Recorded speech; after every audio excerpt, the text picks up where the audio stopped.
Dès lundi prochain, l'association Onco Plein Air met en place une nouvelle édition de son opération Toute pompe dehors. En résumé, il s'agit de récolter des chaussures d'occasion pour les revendre et générer des fonds pour permettre à des enfants atteints de maladies graves de sortir un petit peu de leur quotidien.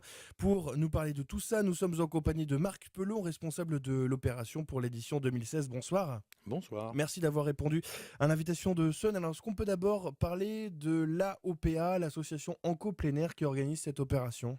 Absolument. Donc l'association Onco Plein Air, c'est une association qui a été créée en 1997, donc elle va avoir 20 ans l'année prochaine.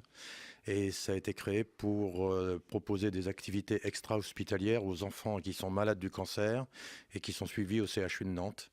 Ça avait été fait à l'initiative de l'oncopédiatre qui avait créé ce service séparément du service oncologie pour adultes, puisque les traitements ne sont pas les mêmes pour les enfants et pour les adultes. Alors, est-ce qu'on peut rappeler ce que c'est l'oncologie pédiatrique et ses spécificités? Alors, l'oncologie, c'est toutes les sciences autour du traitement du cancer. Et pédiatrique, ça veut dire que ça s'adresse à tous les enfants, simplement. Et donc, l'une des spécialités du CHU de Nantes, ça a été un des premiers CHU français à séparer le traitement du cancer des enfants et le traitement du cancer des adultes. Ça a été copié un peu dans beaucoup de CHU maintenant. Et pourquoi est-ce que l'onco plein air s'intéresse surtout à ce domaine-là en particulier, l'oncologie pédiatrique? Alors, l'association a été créée par le frère du médecin qui était oncopédiatre et qui avait lancé l'idée. Elle avait découvert cette initiative dans un stage aux États-Unis. L'idée, c'est de permettre aux enfants de retrouver ou de garder ou de gagner l'envie de se battre contre leur propre maladie. Le problème, c'est que ce sont des maladies difficiles, douloureuses, souvent dans les traitements, et qu'il faut être capable d'avoir sans arrêt envie de se battre contre pour pouvoir gagner. C'est quand même le facteur le plus élevé de succès, c'est l'envie de se battre et de gagner. Ah, Donc voilà. alors, on sait que souvent les cancers pour adultes sont diagnostiqués tard, de par un dépistage pas très régulier. Est-ce que pour les enfants, c'est dépisté plus tôt ou est-ce qu'on est sur une même tendance? Alors c'est un petit peu compliqué parce que je suis pas médecin, donc je voudrais pas dire des choses qui sont pas vérifiées par la faculté, mais je sais que les enfants sont plus suivis par les pédiatres que les adultes, et donc probablement il y a un dépistage plus facile à cause du suivi des enfants, le carnet de santé et les parents et l'école, etc. Alors du coup, quels sont les genres d'actions menées par l'association tout au long de l'année? Alors, en général, l'association propose une sortie par mois, sur une journée ou sur un week-end. Alors la toute dernière, c'était le matin à la police à Valdec-Rousseau, où ils ont été reçus par les policiers. Ils ont tous eu le droit de découvrir la brigade canine qui cherche la drogue.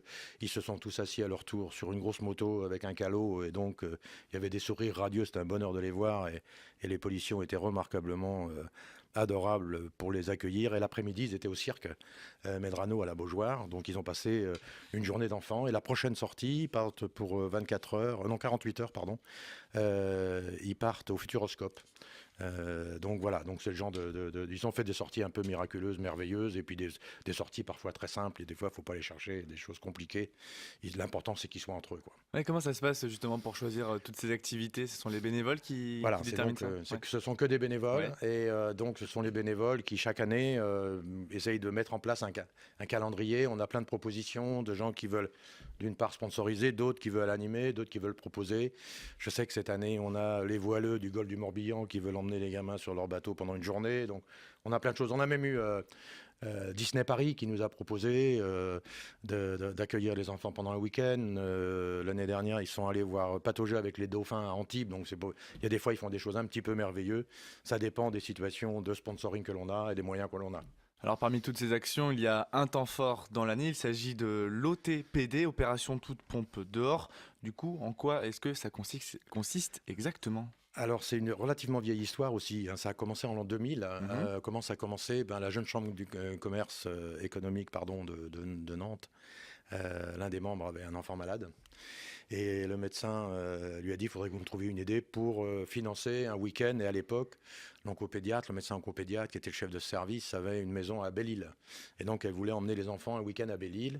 Et donc, en l'an 2000, ils ont ils ont collecté 4 tonnes de chaussures usagées, mais encore portables. N'oublions pas la Mhm. notion de portabilité parce que ces chaussures sont revendues. Et donc voilà, donc ça a commencé comme ça, toute petite histoire comme d'habitude. Et puis depuis, les petits ruisseaux ont fait des grandes rivières. Et l'année dernière, je vous l'avais déjà dit, au lieu de faire 4 tonnes, on a fait 61 tonnes 300. Et donc c'est pour ça qu'on peut les emmener une semaine au lieu d'un week-end. C'est grâce à la participation extrêmement importante de beaucoup de donateurs, de généreux donateurs. Alors, on l'a dit, ces chaussures sont revendues dans quelles conditions? Alors, sont revendues pas cher, mais puisqu'elles vont être rendues, mais elles sont revendues au Relais Atlantique, qui appartient au groupe Emmaüs, qui est le partenaire depuis le début de l'opération.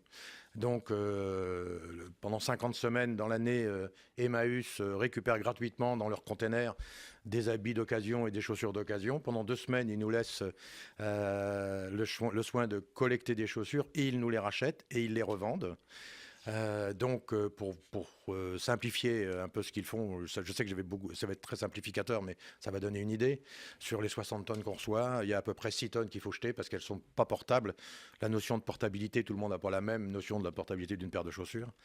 La deuxième partie, ils ont des magasins qui s'appellent les Dingues Fringues, qu'on a du côté de la rue Fourré, je crois, du côté de la place René Bouillet, il y en a à Chaland, il y en a à Saint-Nazaire, il y en a à Nantes.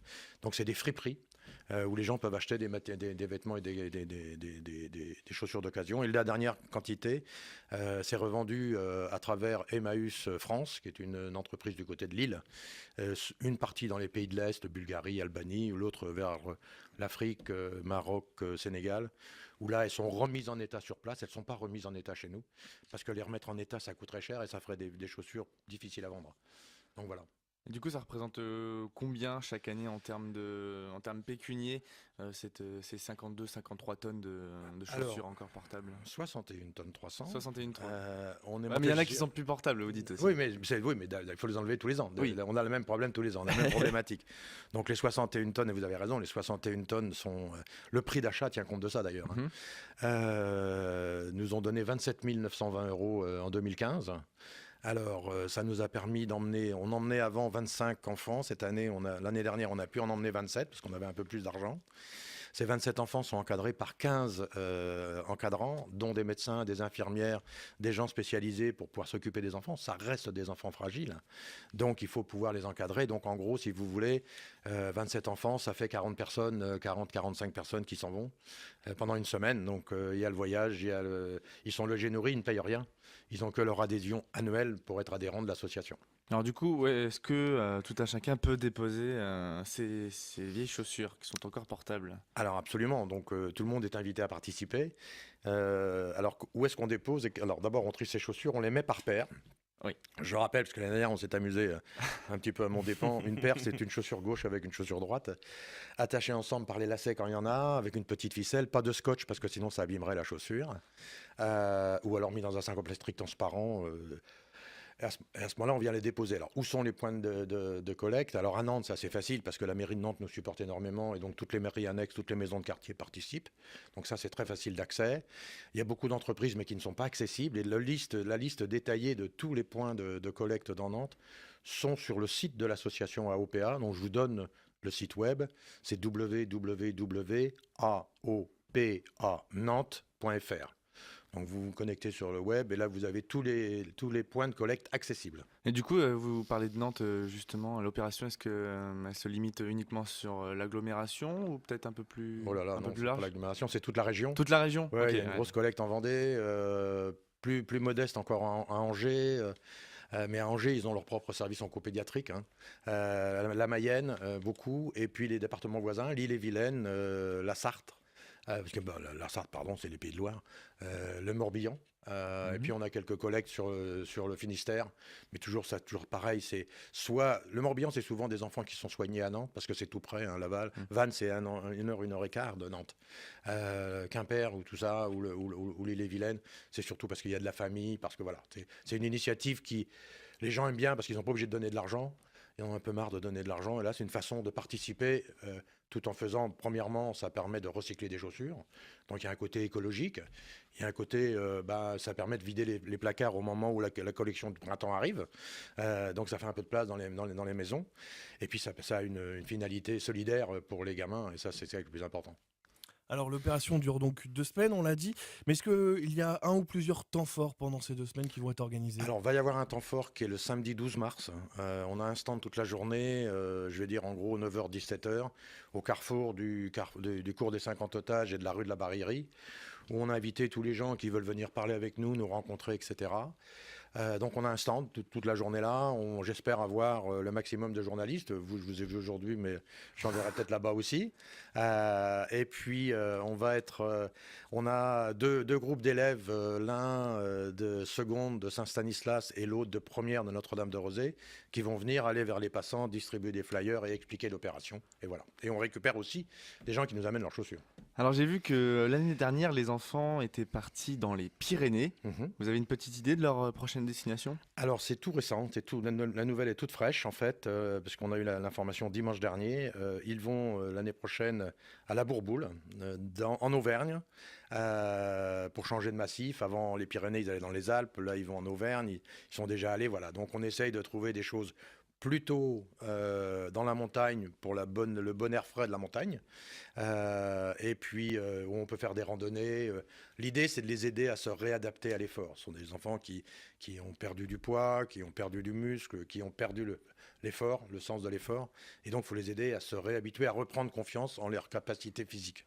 Alors, vous l'avez dit tout à l'heure, l'AOPA, l'association, a été créée en 1997. Du coup, après presque 20 ans d'existence, est-ce que vous avez vocation encore à évoluer vers de nouveaux modes d'action? Oh là là, c'est compliqué parce que chaque année, c'est un nouveau challenge qui redémarre. Mhm. On est surtout, nous, ce qu'on rêverait surtout, c'est que l'association n'existe plus, que la maladie n'existe plus. Ce serait notre premier bonheur. Donc non, d'une année sur l'autre, on n'a pas un programme. Là, pour l'instant, on va essayer de fêter dignement nos 20 ans l'année prochaine. Et puis, mais non, on ne fait pas de planning à plus d'1 an. Ok. Merci beaucoup, Marc Pelon, d'être passé par notre studio. Vous êtes le responsable de l'opération Toute Pompe Dehors, qui, je le rappelle, démarre ce lundi. Vous pouvez trouver toutes les informations relatives à l'association, les points de dépôt de chaussures, on vous y incite, ça ne coûte rien, sur le site internet www.aopanantes.fr.